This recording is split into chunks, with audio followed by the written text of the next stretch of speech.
Well, markets opened high today but took a turn, and now we're set to close lower. And we're joined by Keith Bliss. Keith, was there any rhyme or reason as to why we saw that turn in sentiment during the course of the day? No, I think you're going to see these types of flows move in and out of the equity market, and it's not surprising to see intraday volatility like we've had not only today but some of the prior sessions. When you're trading at the all-time highs, people get a little cautious in their viewpoint if there's nothing really compelling to push us forward.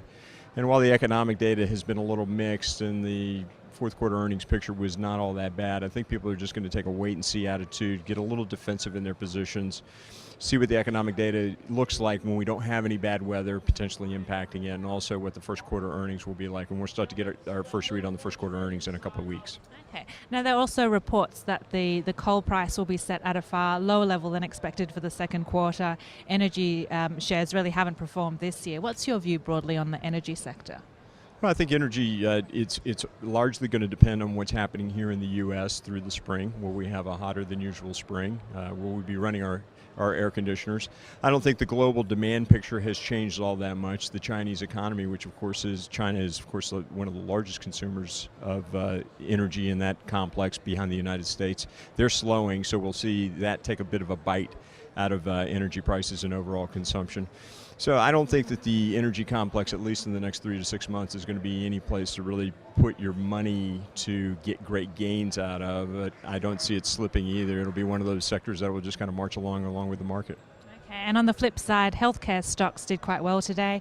Were they just regaining ground after losses that we saw in some of the biotech names late last week, early this week? Well, we have the biotech names severely oversold at this point in time. You take a look at any of the ETFs which track the biotechs, whether it's the IBB or the PPH, which has not only biotechs but also big pharma, and so you're going to see that snap back in them a little bit. It's like, we've talked about this before, it's like a rubber band that gets extended too far one way or the other. When you let it go, it'll start to come back. So that's why healthcare is going to rally. I think healthcare is going to be one of those sectors that's going to be a bit muddled until we get some real direction on what's happening with the Obamacare, Affordable Care Act.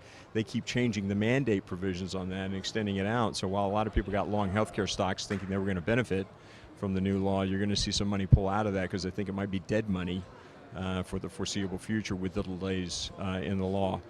But you'll start to take a look at particularly the biotech industry within the healthcare sector. Watch for that start to moderate, if not rally a little bit, and that will also have a very good impact on NASDAQ and the NDX because you got a lot of names in there which have been dragging that index down. That's why you're seeing that divergence between the S&P 500 and NASDAQ right now. It's primarily due to the biotech sector.